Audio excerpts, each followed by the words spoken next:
Kia ora everyone, and thank you for the invitation to speak with you today. My name is Jamie Denton and I'm a Curriculum Design Manager within the Graduate School of Management at the Business School and also a part-time PhD student within the Faculty of Education and Social Work. I'm working with Dr. Esther Fitzpatrick and Dr. Lawrence May, and my research is on the topic of being, becoming and belonging as a digital educator. In terms of where I am in this journey, I just recently completed the confirmation of candidature or provisional year review, and I'm currently working on the ethics application. I'll be presenting today in a way that is slightly different from my usual way of presenting, but in a way that I anticipate will be more akin to how my final thesis may end up. So this presentation will be a little bit of an experiment, and we'll start with a piece of autoethnographic narrative I've written for today, which speaks to and of my research, and then I'll take some time and deconstruct that narrative, pulling out the themes of my research. It is a dreary Friday afternoon in July. My bones penetrated by cold, the shadow of the near-constant wet weather, a mark on my soul. Outside remains concrete, threatening, cold, silent. Yet again I find myself contemplating how to begin something with so many possible beginnings, to compress 2 years of work into 10 palatable, understandable minutes that make it sound like I know what I'm doing, like I have control over the chaotically beautiful seductions of this research that I do. Or does this research do me? I am writing, deleting, rethinking, rewriting, overthinking, ultimately deciding something I already deleted was perfect, but realizing I can't remember exactly what it was to repeat it or replicate it. Deciding that anything else is a poor facsimile of that perfect idea. But perfect ideas only exist as memories. I stop and breathe. I exhale endless cacophonies of commingling contemplations of the entanglements of technology and humanity, tantalizingly erotic and perverse like lovers embraced, and the subsequent emergence and evolution of increasingly cyborgian educators and learners. I am kept company by the steaming, freshly made coffee that sits neglected on the corner of my desk, slowly losing its thermic battle.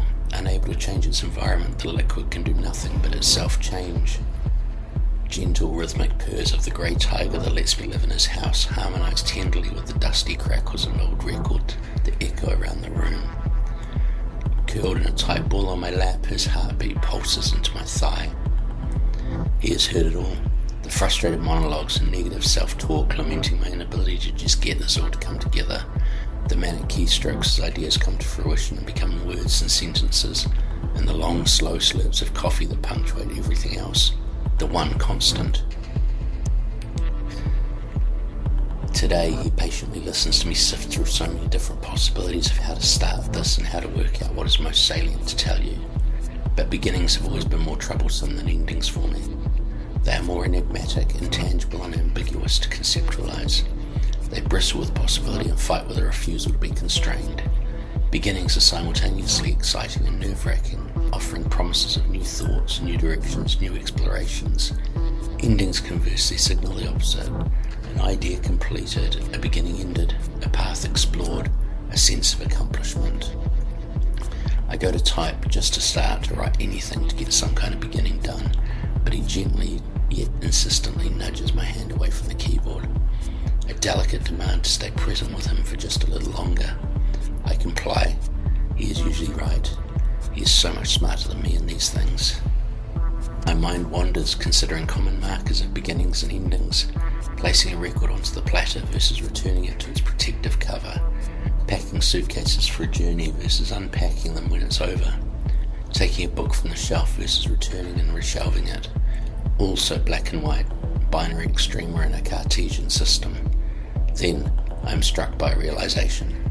My preoccupation with beginnings and endings has meant that I've neglected to consider the importance of that which lies in the in-between. The journey itself that the suitcases are for, the reading of the books, the music captured on the record. But more, within that between is even more between. The space between the notes within the music itself. The notes not played are as crucial as those that are. The sharp inhalations of breath between vocal lines are an instrument in themselves. The words unwritten or edited out become as valuable as those that remain, the grey between the black and the white. It turns out that I may have never needed to find a way to begin, but rather a way into the in-between. My hand's an extension of the machine again. I return to the frantic keystrokes, rapidly searching across endless pixels for meaning, and ultimately to my being with, of, and for technology. Marshall sighs and turns to sleep, for I am a digital educator.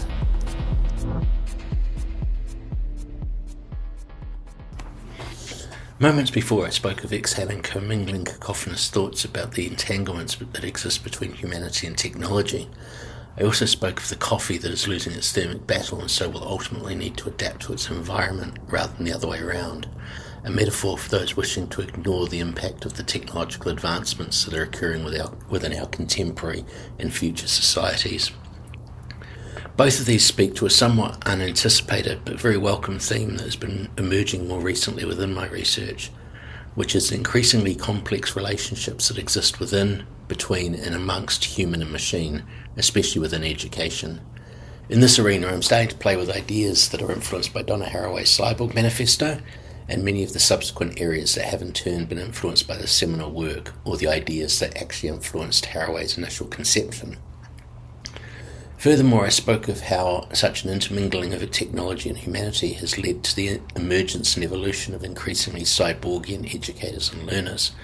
Indeed, this research requires a form of categorization of convenience to allow for the exploration of its second theme.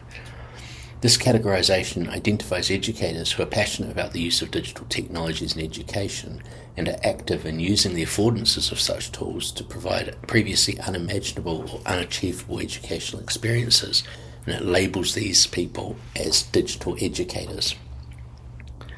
Having categorized individuals in such a way, this research then aims to explore the daily experiences of such individuals in terms of their being, becoming, and belonging as digital educators. While I don't have a lot of time now to discuss how, I acknowledge the combined influences of both Tim Ingold and the myriad of autoethnographers like Carolyn Ellis, Hee-Won Chang, and many others at this point. I also aim to use these connections and patterns of daily experience to provide insights into the individual's subjective sense of their professional identity or subjectivities, which I conceive of as assemblages of our past experiences and past and present interactions with both human and non-human actors. Finally, through the methods and approaches used, I aim to question and challenge the boundaries of traditional research paradigms and parameters, reconsidering things such as what is data and how the hierarchy between ontology, epistemology, and methodology can, should, or could be constructed. As such, I aim to work in ways that are influenced by post-qualitative ways of viewing research. In the starting narrative, I've spoke of trying to find a way to the middle, and keeping an eye on the importance of what exists in that middle, or the in-between. I, like many PhD students, have to remind myself that the journey is just as important as the destination. But this also speaks to my approach. Finally, I retain an interest in post-qualitative orientations to research. I am intrigued by the potential that lies in the flattened ontological, epistemological, and methodological hierarchies that exist within post-qualitative approaches, and the fluid nature of its proposed approaches and methodologies. Having been heavily influenced by Donna Haraway, I aim to surround the problem and see it from multiple perspectives, including the non-human. I also aim to stay with the trouble and not rush to quick, easy answers.